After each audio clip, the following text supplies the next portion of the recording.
नमस्कार दोस्तों, GMC channel में आपका स्वागत है। दोस्तों, ज़िंदगी में बदलाव बहुत ज़रूरी है। चेंजेस हमेशा अच्छे होते हैं अगर अच्छे के लिए किए जाए। एक दौर भी होता है और दौर बदलते भी हैं। बात कर रहे हैं हम एजुकेशन की। एजुकेशन सिस्टम में भी बहुत सारे चेंजेस आए हैं। टीचर्स में चेंजेस आए हैं, स्टूडेंट में चेंजेस आए हैं, एजुकेशन पॉलिसीज़ में चेंज आए हैं और बहुत सारी नई चीज़ें इन्वेंट हुई हैं और एजुकेशन ने उसे अपने साथ जोड़ा है। अगर मैं पिछले 50 साल के वक्फे की बात करूं, 50 साल के एजुकेशन सिस्टम की बात करूं, तो ये चेंजेस किस तरीके से आए हैं। और टीचिंग जो है एक ऐसा प्रोफेशन है जिसमें पैशन भी होता है और प्रोफेशनल भी होता है। पहले ये पैशन के रूप में देखा जाता था, आजकल ये प्रोफेशनल के रूप में देखा जाता है। तो पैशन और प्रोफेशनल में क्या अंतर है, हम इस पे बात करेंगे। तो इसके लिए हमने आज जिस अतिथि को अपने यहाँ बुलाया है वो भी हिंदुस्तान की एक जानी मानी हस्ती हैं और बॉटनी के वो माहिर आदमी हैं। बॉटनी उनकी फील्ड रही है। बरेली कॉलेज में उन्होंने 1977 में ज्वाइन किया, यानी कि आज से 48 साल पहले। और उसके साथ उन्होंने बनारस से अपना पीएचडी पूरा किया, मुरादाबाद से रिसर्च पूरा किया और उसके बाद बॉटनी से वो बायोटेक्नोलॉजी की तरफ, जो एक नया टर्म आया, उस तक वो कैसे गए, उन सब पर और आज के एजुकेशन सिस्टम पे, अब तक के बदलाव पे, वो जो जर्नल निकालते हैं अपना, उस पर बात करेंगे उनसे। और हम स्टूडियो में स्वागत करते हैं प्रोफेसर सुबोध भटनागर जी का। बहुत बहुत स्वागत है आपका स्टूडियो में। साहब, आपने 1977 में बरेली कॉलेज ज्वाइन किया। रहने वाले आप कहाँ के? मुरादाबाद के रहने वाले हैं डॉक्टर राजेश। और 1977 में एमएससी के बाद 1 साल के रिसर्च के अनुभव के बाद ही मेरा अपॉइंटमेंट हो गया था बरेली कॉलेज। अच्छा, तो पीएचडी आपने बाद में की है? पीएचडी मेरी इन सर्विस हुई। मेरे जो सुपरवाइज़र थे वो बनारस हिंदू यूनिवर्सिटी से थे, बहुत रिनाउंड साइंटिस्ट प्रोफेसर वाई.एस.आर. के शर्मा। उनके अंडर में मेरी पीएचडी पूरी हुई 1981 में। अच्छा, ये तो बहुत कम उम्र रही होगी आपकी उस ज़माने में जब आपने 97 में ज्वाइन किया। तो लगभग 21 वर्ष की अवस्था में मैंने टीचिंग का कैरियर शुरू किया था और 21 साल से ये सफ़र जारी है। अच्छा, कैसा माहौल था उस समय? देखिए, एक अध्यापन जब लोग इस प्रोफेशन को ज्वाइन करते हैं तो सबसे पहली चीज़ तो ये है कि हमारे सामने जो स्टूडेंट्स होते हैं वो स्टूडेंट्स हमारे बच्चे के समान होते हैं। अध्यापक की अवस्था कोई भी हो, चाहे वो 21 वर्ष हो या 40 वर्ष हो, उनके लिए जो सामने बैठे हुए बच्चे हैं वो बिल्कुल अपने बच्चों की तरह से ही होते हैं, स्टूडेंट्स बच्चों की तरह से होते हैं। तो एक टीचर टॉट का जो रिलेशन था, अध्यापक का और बच्चों का, स्टूडेंट्स का जो रिलेशन था, वो बहुत पायस, बहुत अच्छा, बहुत सुंदर था। और हम लोग बच्चों को, स्टूडेंट्स को उनके नाम तक से और उनके परिवार के संपर्कों से भी उनको जानते थे। अच्छा, एलगी पे आपका पीएचडी है, आपने एलगी पे किया है, तो इस सब्जेक्ट पे करने का कुछ खास कारण था आपका? एक पैशन था, क्योंकि एलगी एक ऐसा पौधा है जो ऑटोट्रॉफिक है, यानी कि अपना भोजन अपने आप बनाता है, किसी पर निर्भर नहीं करता। और उस दौर में जब हमने पीएचडी ज्वाइन किया तो एक प्रोफेसर एमबी गॉडवर्ड थी, Queen Mary College, University of London की। तो हमारे सुपरवाइज़र ने उनके अंडर में पीएचडी किया था। तो मुझे एक टेम्पटेशन था कि प्रोफेसर गॉडवर्ड की आयरन एलम एस्टोकार्बिन टेक्निक हम लोग इस्तेमाल करते थे, तो कुछ ऐसा हो कि जब कभी पीएचडी का मौका मिले तो वो मेरी सुपरवाइज़र या ग्रैंड सुपरवाइज़र हो। ओके। अच्छा, बरेली कॉलेज का माहौल जो आपने बताया कि उस तरीके का था, तो उस समय कौन कौन प्रोफेसर यहाँ पर थे जिनको आप याद करेंगे? यहाँ पर बहुत सीनियर प्रोफेसर्स थे, ख़ासतौर से प्रोफेसर दयानिधि श्रीवास्तव जो हेड ऑफ द डिपार्टमेंट थे बॉटनी के। और बेसिकली वो कहीं ना कहीं मेरी परफॉर्मेंस से किसी इंटरव्यू के अंदर प्रभावित रहे होंगे और उन्होंने मुझे ये आश्वस्त किया था कि अगर कहीं ऐसा अवसर आता है तो मैं ज़रूर तुम्हें अपनी फैकल्टी में लेना चाहूँगा। जिस तरह मैंने आपकी जर्नी को देखा है अब तक की, तो मुझे ऐसा लगता है कि बॉटनी जो है वो आपने जो एज ए सब्जेक्ट लिया और वो आप पैशनेट थे सब्जेक्ट के लिए और उसमें आपने बहुत सारा काम किया, आज तक आप उस पर काम कर रहे हैं। तो बॉटनी आपने क्यों चुना? बीएससी के स्तर तक मेरे पास 3 सब्जेक्ट थे, जैसे आमतौर पर सभी बच्चों के पास होते हैं, बॉटनी, जूलॉजी और केमिस्ट्री। केमिस्ट्री में मेरा रुझान नहीं था। जूलॉजी बेसिकली उसमें क्योंकि एनिमल्स के डिसेक्शंस और इस तरीके की चीज़ें होती थी जो अब वर्चुअल तरीके से हो रही हैं, डिसेक्शंस वगैरह सब बंद कर दिए गए हैं, एनिमल स्लॉटरिंग बंद कर दी गई है, तो उसमें मेरी रुचि बिल्कुल नहीं थी कि ये एनिमल्स के ऊपर हम लोग काम करते हैं और उन एनिमल्स को हम डिसेक्ट करते हैं, तो वो मेरी रुचि का सब्जेक्ट नहीं था।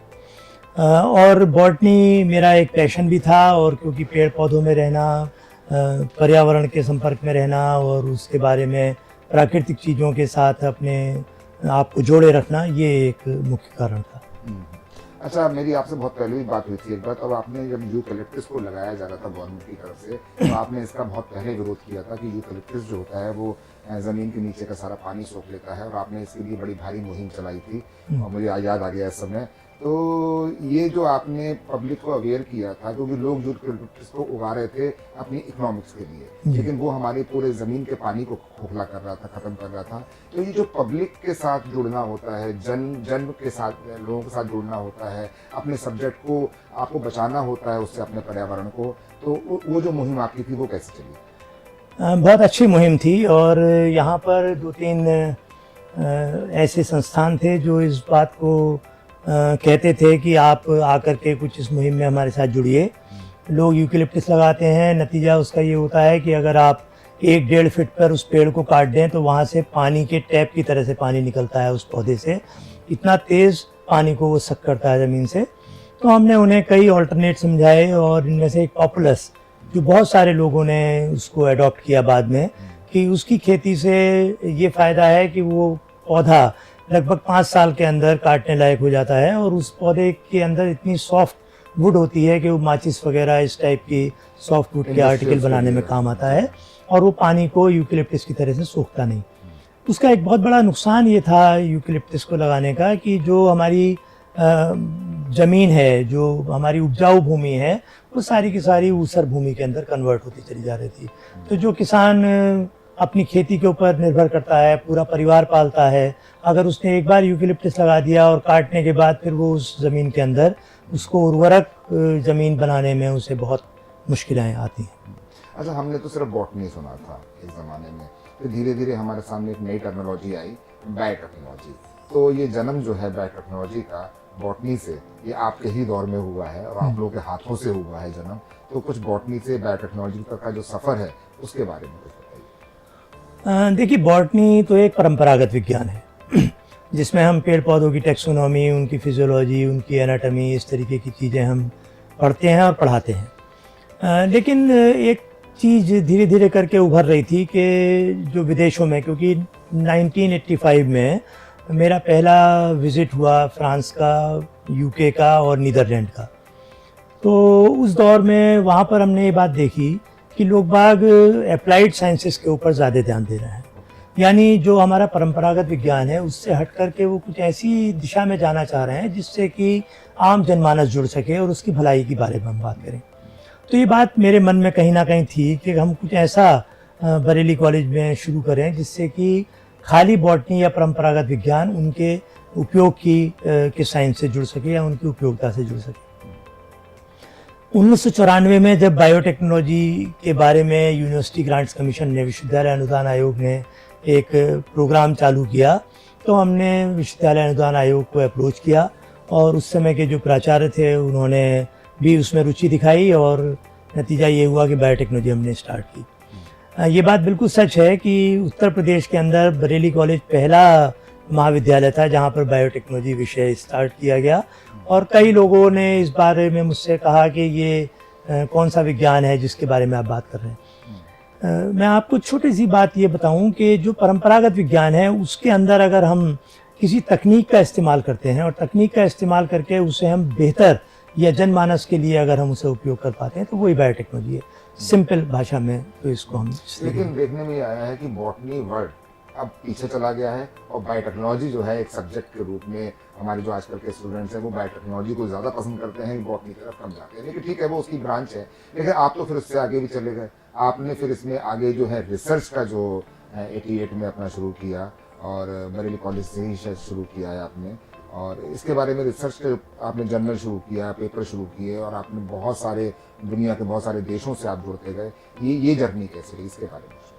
नहीं, जर्नी भी बहुत अच्छी थी, लेकिन अभी तक चल रही है जर्नी। ईश्वर की ऐसी अनुकंपा है कि अभी तक उसको हम जारी रखे हुए हैं।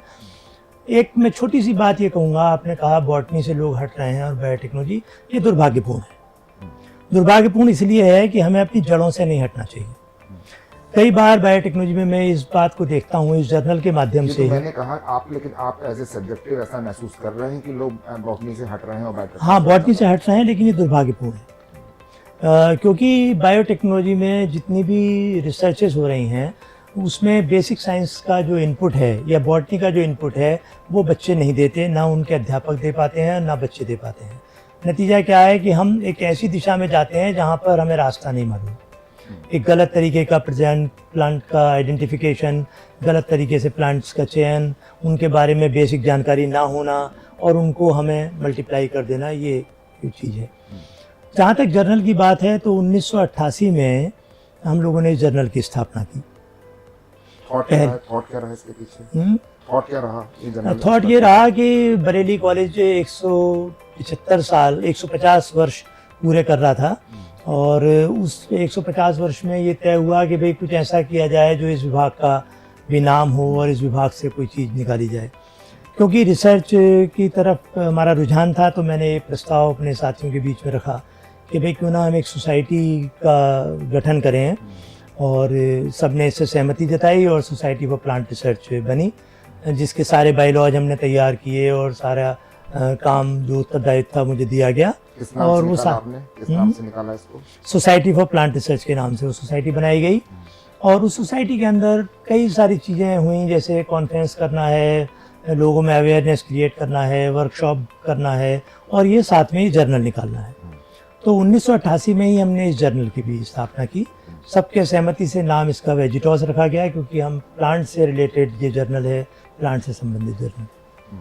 अच्छा, अब आपने जब इसको शुरू किया तो कम मात्रा में होंगे, लेकिन आज आपके साथ सारे देश जुड़े हुए हैं, बहुत सारे देश जुड़े हुए हैं। किस किस तरह की रिसर्च सामने आ रही है? जैसे जैसे ये जर्नल प्रोग्रेस करता चला गया, शुरू में तो इसकी हार्ड कॉपी छपती थी।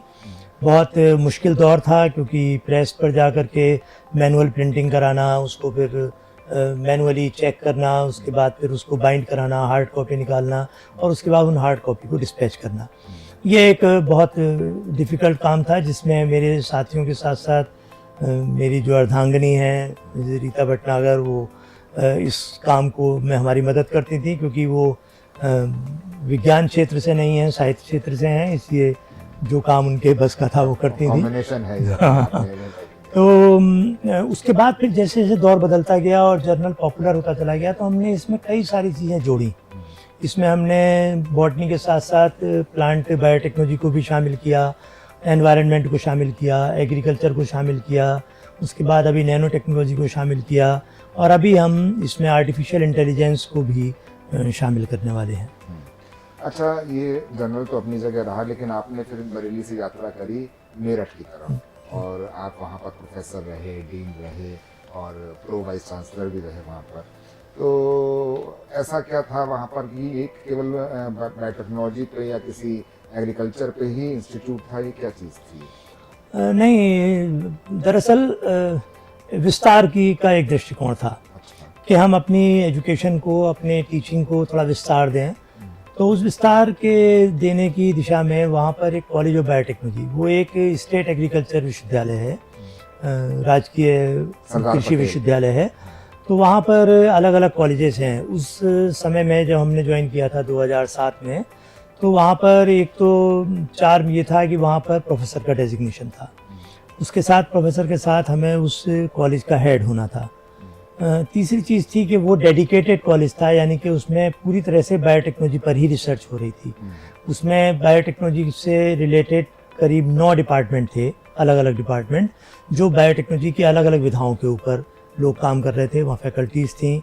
तो उस महाविद्यालय में, जो उस विश्वविद्यालय का एक बहुत बड़ा हिस्सा है, उसमें काम करने का मुझे अवसर मिल रहा था, इसलिए वहाँ गए। तो जब आप इस सारी फील्ड से एक स्पेसिफिक फील्ड में गए और आप जर्नल्स के भी करीब थे, तो वो दौर आपका कैसा रहा जो वहाँ पर आपने काम किया? उसमें आपको क्या क्या नए योजनाएं या नए काम क्या किया? विश्वविद्यालय में रहते हुए जो हमारे प्रशासनिक काम थे वो मेरे पास थे और अध्यापन का तो काम था ही। इसके साथ साथ हमें ज़्यादा समय मिला कि हम जर्नल को चारों तरफ डेवलप पहुंचा कर सकें। विश्वविद्यालय में होने के नाते हमारा एक दायरा बढ़ा।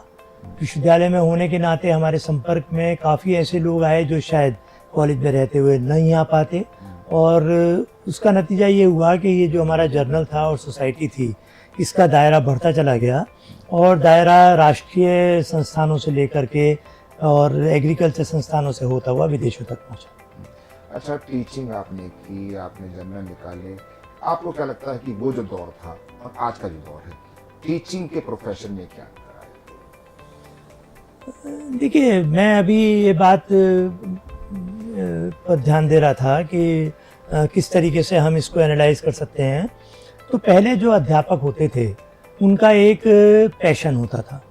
मैं अपने पैशन के बारे में बताऊं कि जब मैं 12th में था तब एक मन में आया, क्योंकि उस समय बहुत कम ऑप्शंस हुआ करते थे, या तो इंजीनियर बन जाइए या डॉक्टर बन जाइए। तो क्योंकि बायोलॉजी स्ट्रीम मेरे पास था तो हमने भी डॉक्टर बनने का सोचा, क्योंकि उस ज़माने में कोचिंग इंस्टीट्यूट नहीं होते थे। ये मैं 1971 की बात कर रहा हूँ आपसे।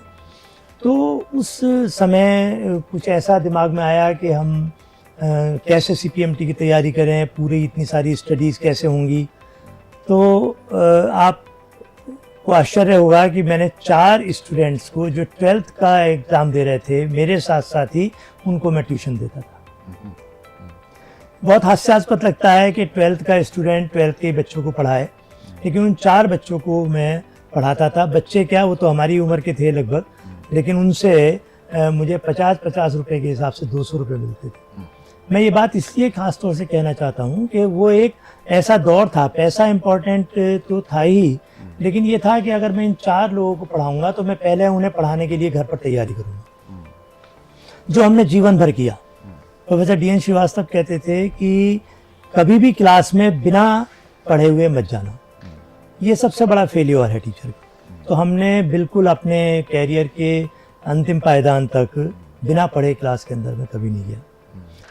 तो उन 4 बच्चों में से 2 मेडिकल में सेलेक्ट हो गए और अनफॉर्चुनेटली हम उस दौड़ में शामिल नहीं हो पाए। आपको डॉक्टर बनना था तो आपने उन बच्चों को पढ़ाना शुरू किया, वो डॉक्टर बन गए, आप नहीं बन पाए। आपको चूंकि ये वाली जर्नी करनी थी इसलिए आप वहां नहीं गए। हाँ, आप बिल्कुल ठीक कह रहे हैं कि मतलब ये एक डर होना चाहिए क्लास में जाने से पहले कि आपकी तैयारी पूरी होनी चाहिए। मुझे लता मंगेशकर का भी ये बयान याद आ रहा है कि वो इतनी सीनियर थी अपने गायकी में, और वो कहती थी कि जब भी मैं कोई नया गाना गाने जाती हूँ तो मेरे पैर कांपते हैं। तो जब लता मंगेशकर ये कह सकती हैं कि वो कोई काम करने जा रही हैं, कि ये होता है कि आप ओवर कॉन्फिडेंट नहीं हैं अपने काम के लिए, आप उस पर घमंड नहीं कर रहे हैं अपने काम पे, आज भी उससे सीखने की कोशिश कर रहे हैं और सही से करने की कोशिश कर रहे हैं। अच्छा, मैंने टीचर्स की बात करी, टीचिंग की बात करी, जो स्टूडेंट्स हैं, जो पहले तो गुरु शिष्य परंपरा थी, फिर टीचर स्टूडेंट हुआ, आज भी टीचर स्टूडेंट्स हैं, लेकिन आज के टीचर्स भी मॉडर्न हैं, स्टूडेंट्स भी मॉडर्न हैं। तो ये जो स्टूडेंट्स हैं इनमें आपने क्या बदलाव देखा? देखिए, जैसे मैंने आपको बताया कि पैशन और प्रोफेशन, तो ये हम लोग पैशन से प्रोफेशन की तरफ चले गए। जो मैं अभी आपसे बात कर रहा था कि मैंने 4 स्टूडेंट्स को पढ़ाया, वो एक पैशन भी था। और जब मैं BSc में मुरादाबाद में हम पढ़ते थे, तो जो हमारी प्रैक्टिकल की टेबल थी जहाँ बैठा करते थे हम, तो वो डेडिकेटेड प्लेस था कि भाई हमें यहाँ बैठना है। तो जब क्लास खाली होता था तो उस समय में मैं टेबल के ऊपर लिख दिया करता था, डॉक्टर सुबोध के भटनागर, MSc PhD टोरंटो। और आप विश्वास जानिए कि उस दौर में हमें ये भी नहीं मालूम था कि टोरंटो कहाँ है, लेकिन कहीं सुना होगा, कहीं सबकॉन्शियस में रहा होगा, और उस वजह से हमने उसमें टोरंटो वर्ड डाला। ये मैं इसलिए एम्फेसिस दे रहा हूँ इस बात पर कि एक हमारे सामने एक दिशा थी, हमारे सामने एक उद्देश्य था कि मुझे अपने नाम को इस तरीके से देखना है। अगर हमने MBBS में नहीं आए, मेडिकल में सेलेक्ट नहीं हुए, तो हमें अपने नाम को इस तरीके से देखना है, चाहे वो हम PhD कहीं से भी करें, लेकिन नाम के आगे डॉक्टर होना चाहिए। तो ये जो पैशन है ये आपको मतलब अपने मुकाम तक पहुंचाने के लिए जितनी मदद करता है, लेकिन जो प्रोफेशनलिज्म है ये आपको अलग तरीके से मदद करता है, और आजकल का दौर प्रोफेशनलिज्म का हो गया है। अब आपका जो जर्नल है या जो एजुकेशन सिस्टम है, ये कितनी मदद कर पाता है सोसाइटी को या जिनके लिए काम किया जाता है उनको? जैसे आप रिसर्च कर रहे हैं तो ठीक है, आप लोग जर्नल निकाल रहे हैं, आप लोग पेपर्स पढ़ रहे हैं, आप लोग छप रहे हैं, एक एकेडमिक तरीके से आप लोग इन्हेंस हो रहे हैं जितने भी लिखने वाले हैं, लेकिन क्या इन रिसर्च का फ़ायदा जो है हाशिए के जो लोग हैं, किसान लोग हैं, बाकी लोग हैं, क्या इनको वास्तव में मिल पाता है, उतना वहाँ तक पहुँच पाता है? बहुत अच्छी बात आपने कही डॉक्टर राजेश।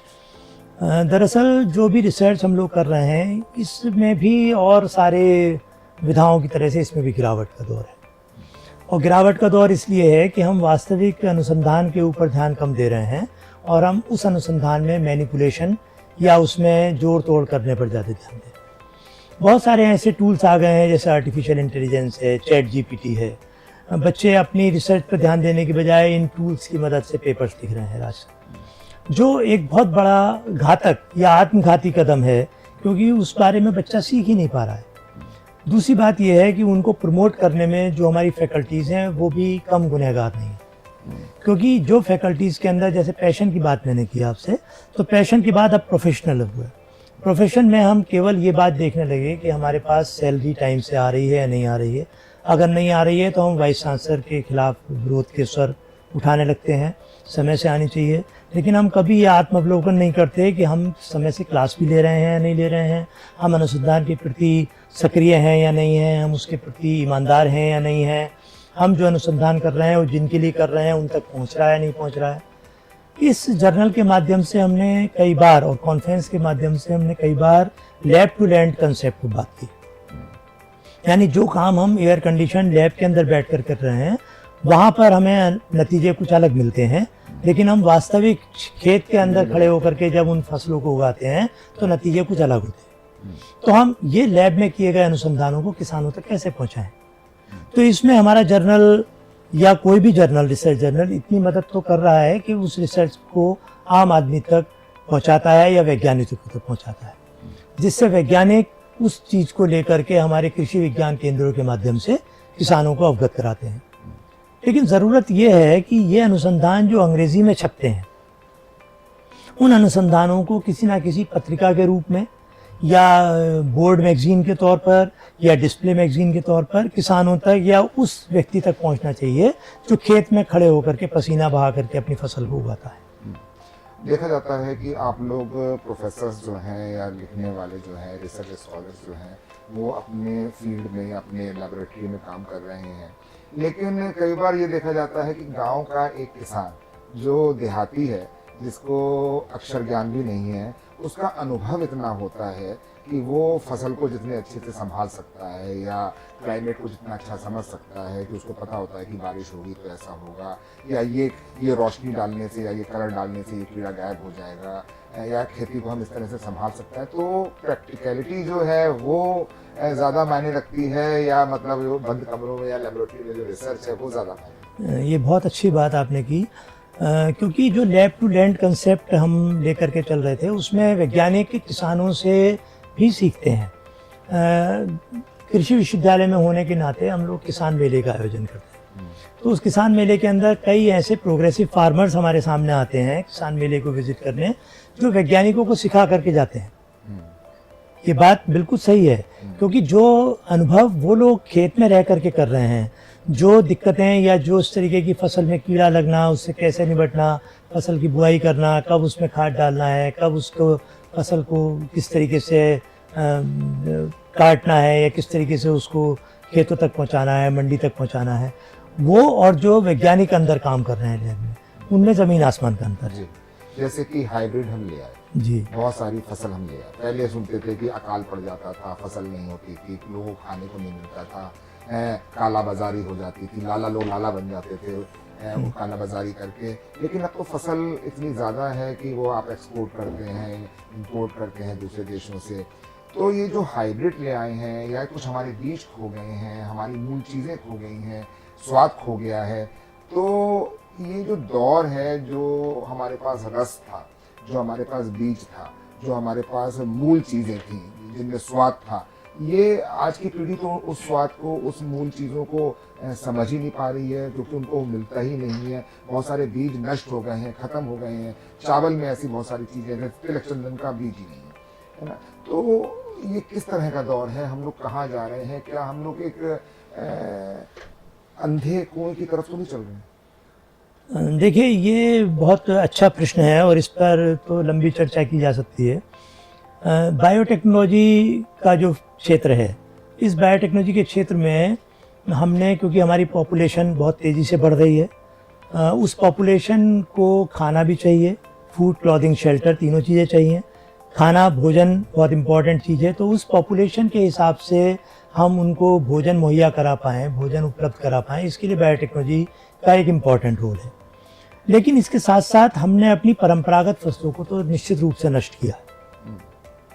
एक कंपनी हुआ करती थी, कई जो बायोटेक्नोलॉजी से रिलेटेड कंपनी हैं, जो इस तरीके के बीज बनाती थी जिसको हम टर्मिनेटर सीड टेक्नोलॉजी कहते थे। टर्मिनेटर सीड टेक्नोलॉजी का मतलब ये था कि उन कंपनियों को अपना व्यापार बढ़ाना था। उन्होंने वो किसानों को फ्री में बीज बांटने शुरू कर दिए। किसान उस बीज को उगाता था, उगाने के बाद में उसको बहुत अच्छी फसल मिलती थी और उस साल उसकी इनकम बहुत अच्छी हो जाती। अगले साल वो फिर उस कंपनी के पास जाता था, फिर उससे बीज खरीदता था, फिर वो फसल उगाता था। धीरे धीरे करके क्या हुआ, 3 साल तक उसे बहुत अच्छा मुनाफा होने लगा और वो अपने परंपरागत बीज का निर्माण उसने बंद कर दिया। जो परंपरागत बीज का निर्माण था, उसके लिए कोई भी किसान अपनी फसल का 20% हिस्सा छोड़ देता था खेत में, जिससे वो फसल पकती थी। उस फसल से पकने के बाद में बीज बनते थे, उन बीज को वो इकट्ठा कर लेता था ताकि वो अगले वर्ष उसको उगाए। लेकिन ये जो टर्मिनेटर सीड टेक्नोलॉजी थी, इसमें ऐसे बीजों का निर्माण किया गया जो 1 साल उगने के बाद दोबारा उसमें बीज उगेगा नहीं या दोबारा उस बीज का इस्तेमाल नहीं हो पाएगा। नतीजा क्या हुआ कि ये जो कंपनियां थीं, जो विदेश से आई थीं, उन कंपनियों ने अंधाधुंध मुनाफा कमाना शुरू कर दिया, हमारे किसान को अपंग कर दिया और ये किसान हमारा धीरे धीरे करके अपने बीज के उत्पादन पर इसकी निर्भरता समाप्त हो गई और उन पर निर्भर करने लगा। एक तो चीज ये रही। दूसरी बात, जो किसान है, उस किसान के परिवार ने परंपरागत खेती को अपनाना बंद कर दिया। उसके बच्चे बड़ी चमक दमक वाले बड़े बड़े शहरों के अंदर माइग्रेट कर गए। उस किसान को, बूढ़े किसान को अकेला छोड़ करके खेतियां धीरे धीरे सिमटने लगी। उसकी ज़मीन एक्वायर कर ली गई, या तो बिल्डिंग्स बनाने के लिए या फिर किसी तरीके का विकास करने के लिए, और लोगों ने खेती की तरफ रुझान करना बंद कर दिया। तीसरी बहुत बड़ी चीज ये है कि किसान की जो लागत है, वो लागत से आम आदमी यानी कंज्यूमर तक, उपभोक्ता तक पहुंचते पहुंचते इतने बिचौलिए उसके बीच में हैं कि उसे अपनी लागत की कीमत नहीं मिल पा रही। नतीजा ये है कि वो किसान या तो आत्मघाती कदम उठाते हैं, या बोझ तले दब जाते हैं, बैंकों के कर्ज तले दब जाते हैं, या फिर सुसाइड करते हैं। महाराष्ट्र के अंदर तो बहुत सारे ऐसे केसेस हुए। तो ये एक बड़ी दयनीय स्थिति है। जी हाँ, किसान, भारत तो कृषि देश है और एक गांव का देश है और किसानों का देश है, लेकिन आज यहाँ पर किसान की ही हालत खराब है। और ये बात है कि हाइब्रिड के साथ बहुत परिवर्तन आए हैं, लेकिन एक चीज और हमारे लिए बहुत खराब हुई है, शुरू में हमें शायद पता नहीं लगा, लेकिन हम लोग उसकी मार झेल रहे हैं, वो है पेस्टिसाइड्स है ना। कि इस कदर पेस्टिसाइड जो है वो इम्यून होता गया और कीड़ा इम्यून होता गया, और हम पे दवाइयाँ डालते गए, हम उसका कंसंट्रेशन बढ़ाते गए, परसेंटेज बढ़ाते गए, और आज हम ऐसे मुकाम पे आके बैठे हैं कि 200 और 300% का भी कीड़ा नहीं मर रहा उतनी दवाई डालने पे। और ये जो घातक दवाइयाँ हैं, ये हमारे जिस्मों में जाके, हमारे पूरे समाज में जाके ये बहुत सारी बीमारियां पैदा कर रही हैं, बहुत सारी खराबियां पैदा कर रही हैं। देखिए ना, आज मेडिकल हब्स बन गए हैं। एक ज़माने में ठीक है, बीमारियां होती थी, रोग होते थे, और जब इन बीमारियों का इलाज नहीं था, जैसे कि उस समय बहुत सारी तपेदिक होती थी और कई बीमारियां होती थी, हैजा फैल जाता था, पूरा का पूरा इलाका साफ हो जाता था, लेकिन जब उनकी इलाज आ गए। लेकिन आजकल तो जो मेडिकल हब्स बन गए हैं, वो ये मुझे तो लगता है पेस्टिसाइड्स का ही एक बड़ा रूप है। तो इन पर क्या काम? देखिए, पेस्टिसाइड पर जो निर्भरता है किसान की, वो निर्भरता इसलिए है क्योंकि हमारे पास कोई विकल्प नहीं था। जब किसान फसल उगाता है, उसमें कीड़ा लगता है या किसी न और तरीके से वो उसकी फसल की को बढ़ाना चाहता है या उसकी ज़्यादा पैदावार लेना चाहता है, तो इन सारी चीज़ों का इस्तेमाल करता है। ये एक बहुत बड़ा नेक्सस है, इसके बारे में तो मैं कुछ टिप्पणी नहीं कर सकता। फिर इतनी बड़ी एजुकेशन सिस्टम का, इतनी सारी टेक्नोलॉजी का कि क्या फायदा है कि अगर हम फिर उसी अंधे कुएं की तरफ जा रहे हैं। अब देखिए, बायोटेक्नोलॉजी का इसमें बहुत इंपॉर्टेंट रोल है। किस तरीके से कि हम जो जीन ट्रांसफर करते हैं, तो एक कोई पौधा है, उस पौधे के अंदर बीमारी लगती है। क्यों बीमारी लगती है? क्योंकि वो कहीं ना कहीं अंदर से कमजोर है। जब हमारा इम्यून सिस्टम कमजोर होता है तो हम बीमार पड़ते हैं। उस इम्यून सिस्टम में हमारा कौन सा पार्ट कमजोर पड़ रहा है, उसी हिसाब से बीमारी हमारे ऊपर अटैक करती है। जिसके लिए हमारी बॉडी के अंदर सफिशिएंट रेजिस्टेंस है, उसके लिए हम बीमार नहीं पड़ते हैं। ऐसे ही पौधों के अंदर भी कुछ जीन्स ऐसे होते हैं जो ससेप्टेबल जीन्स होते हैं या रिसेसिव जीन्स होते हैं, जिनकी वजह से उनके ऊपर बीमारियां लगती हैं। तो बायोटेक्नोलॉजी में क्या किया गया, उस कमजोर जीन को हटा करके उसकी जगह एक मजबूत जीन को डाल दिया गया।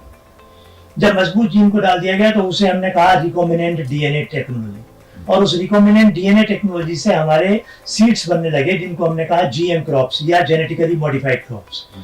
कुछ जेनेटिकली मॉडिफाइड क्रॉप्स जो सरकार ने जिनकी अनुमति दी है वो ग्रो कराई जाती है, लेकिन कुछ जेनेटिकली मॉडिफाइड क्रॉप्स ऐसी हैं जिनका बाद में जब फील्ड ट्रायल होता है तो उनको वो मना कर देते हैं।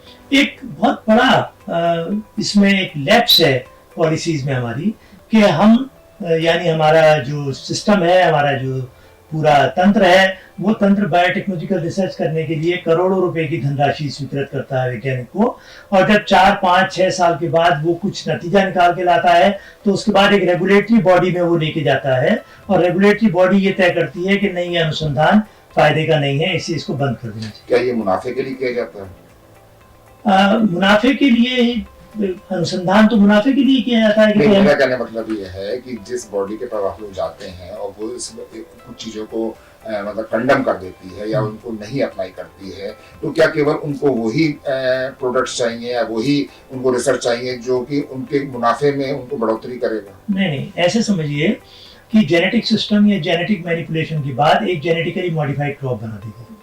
वो जो जेनेटिकली मॉडिफाइड क्रॉप है उसका फील्ड ट्रायल होता है, यानी उसको हम फील्ड में देखते हैं कि कितने समय तक ये चलेगी। तो वो फील्ड ट्रायल करने के बाद में उस क्रॉप को रिलीज किया जाता है।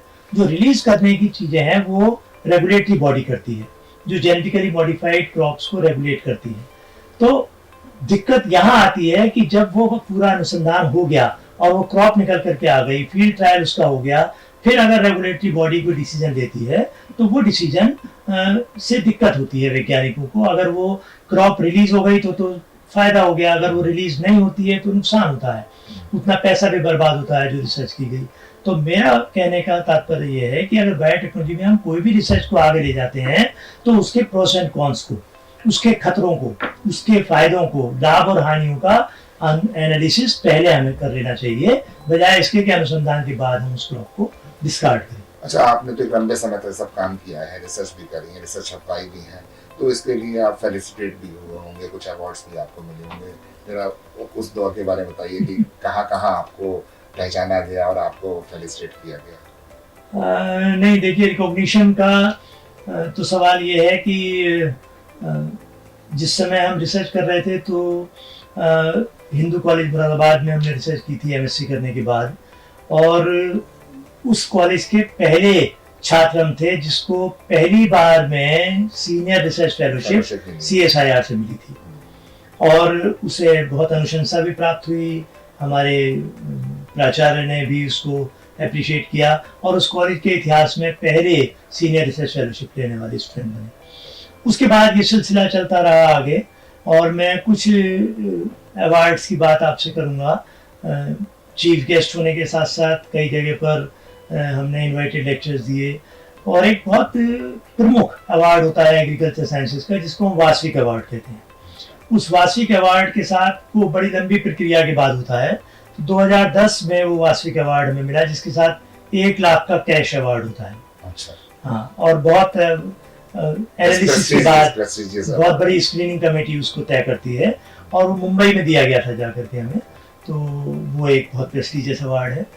इसके अलावा 3 अलग अलग गवर्नमेंट संस्थानों ने हमें लाइफ टाइम अचीवमेंट अवार्ड भी दिया, और बाकी जितने भी और संस्थान हैं उन्होंने अलग अलग तरीके से किया, लेकिन लाइफ टाइम अचीवमेंट अवार्ड से बड़ा तो कोई अवार्ड नहीं है। अच्छा, हर यूनिवर्सिटी भारत की चाहती है कि उसको अच्छा ग्रेड मिले, और उसको अच्छा ग्रेड देने के लिए हमारे यहाँ नेक है, और आप नेक के भी साथ जुड़े रहे हैं लंबे अरसे तक, जी। और आपने बहुत सारी यूनिवर्सिटीज का किया है, अवलोकन किया है। तो ये जो पूरा एक सिस्टम है जो नेक अवार्ड करता है आपको, नेक आपको ग्रेड देता है, तो ये कितना जेन्युइन देखिए, जेन्युइन तो बहुत ज़्यादा इसकी अहमियत थी। अभी पिछले दिनों में आपने सुना कि कुछ एक ऐसा एपिसोड हुआ जिससे इसकी विश्वसनीयता पर प्रश्न चिन्ह लगे, और मैंने भी थोड़ा स्वास्थ्य कारणों से पिछले करीब 2-3 साल से मैंने नेक में डिसकंटिन्यू किया है, क्योंकि बहुत टायरसम काम है, बहुत समय लेता है, और जिम्मेदारी भरा भी है। बहुत लंबा समय इसमें देना पड़ता है। नेक की विश्वसनीयता, सरकार ने जब नेक स्थापित किया तो ये यूनिवर्सिटी ग्रांट्स कमीशन की एक ऑटोनोमस बॉडी है, और नेक के द्वारा ये देखा जाता है कि आपके संस्थान में जो आप शिक्षा दे रहे हैं उस शिक्षा का स्तर कैसा है, आपके यहाँ सुविधाएं कैसी हैं, आपके अध्यापक कैसे हैं, वास्तव में उन अध्यापकों का शिक्षा का स्तर कैसा है, शिक्षा का स्तर कैसा है, ये सारी चीज़ें, बहुत सारे पैरामीटर्स हैं। उन पैरामीटर्स पर, उन मापदंडों पर उसे टेस्ट किया जाता है। तो आमतौर पर 99% जो नेक का एक्रेडिटेशन होता है वो मायने रखता है, लेकिन जैसे और सारे क्षेत्रों में गिरावट है तो निश्चित रूप से इस क्षेत्र में भी गिरावट है। अच्छा, अभी भी आप अपने आप को बॉटनी का स्टूडेंट मानते हैं? बिल्कुल। क्या महसूस हुआ पूरी जिंदगी बॉटनी करके? आज भी 70 वर्ष की अवस्था पूरी करने के बाद भी आज भी मैं कुछ ना कुछ अपने नए युवा छात्रों से, अपने साथियों से सीखता हूँ, क्योंकि जब भी कभी हम इस वेजिटॉस से रिलेटेड बहुत फ्रीक्वेंटली मीटिंग्स करते हैं, ऑनलाइन मीटिंग्स होती हैं, क्योंकि अभी ऐसा दौर नहीं है कि हम 47 कंट्रीज के एडिटर्स को हम एक प्लेटफॉर्म पर बुला सकें, तो लगभग 3 महीने में उन एडिटर्स की मीटिंग होती है। बहुत सारे सुझाव उनके आते हैं जो हमें बहुत सारी चीज़ें सीखने के लिए मिलती हैं। नई रिसर्चेज, जर्नल के सारे पेपर्स को मैं व्यक्तिगत तौर पर लिखता हूँ, और उससे मेरी जो नॉलेज है वो भी एनरिच होती है, और मुझे ये अनुभव होता है कि पूरे विश्व में किस तरीके के अनुसंधान लोग कर रहे हैं। इसका फ़ायदा निश्चित रूप से आगे लोगों को समझाने में, या जब कभी हम लेक्चर देते हैं तो उसके अंदर उन अनुसंधानों को शामिल करने में मदद मिलती है। दोस्तों, जब आपको जीवन मिलता है, जन्म मिलता है, तो आपको कुछ तो अपने जीवन में करना ही होता है। कोई सब्जेक्ट, कोई फील्ड आप अपने जीवन में पकड़ते हैं, लेकिन जिस शख्सियत से हमने आपको मिलवाया उनका क्षेत्र बॉटनी था, लेकिन आपने ये महसूस किया होगा कि पूरा जीवन उन्होंने बॉटनी को दिया है, बायोटेक्नोलॉजी को दिया है, रिसर्च को दिया है, टीचिंग को दिया है, अपने स्टूडेंट्स को दिया है, और इस क्षेत्र में उन्होंने जो काम किया है उसको सराहा भी किया है, उसको अप्रिशिएशन भी मिला है, उनको फेलिसिटेशन भी मिला है। तो जब आप एक काम करते हैं, जब आप सब्जेक्टिव होते हैं, जब आप एक ही फील्ड को पूरे जीवन पैशन बना के चलते हैं, तो आपको बहुत कुछ मिलता है, और उससे आपके द्वारा जो है समाज को बहुत कुछ मिलता है, एजुकेशन सिस्टम को बहुत कुछ मिलता है, सोसाइटी को बहुत कुछ मिलता है, और लाभ होता है उन सब आपकी रिसर्चेस का, उस आपकी सोच का, उस आपके काम का, जो आपको एक गहरा सेटिस्फेक्शन भी देता है, और आपके जीवन के होने के मकसद को भी पूर्ण करता है। आज हमने आपको डॉक्टर सुबोध भटनागर से मिलाया, जो इस फील्ड के माहिर इंसान हैं और एक अपने आप में ग्रेट पर्सनैलिटी भी हैं, और हमारे स्टूडियो में आया और हमारे दर्शकों को आपने सब चीज़ों की नॉलेज दी, और बायोटेक्नोलॉजी और बॉटनी और सारी रिसर्च के बारे में, और खासतौर से किसानों के बारे में और ईड्स के बारे में नॉलेज दी। इसके लिए आपका बहुत बहुत धन्यवाद।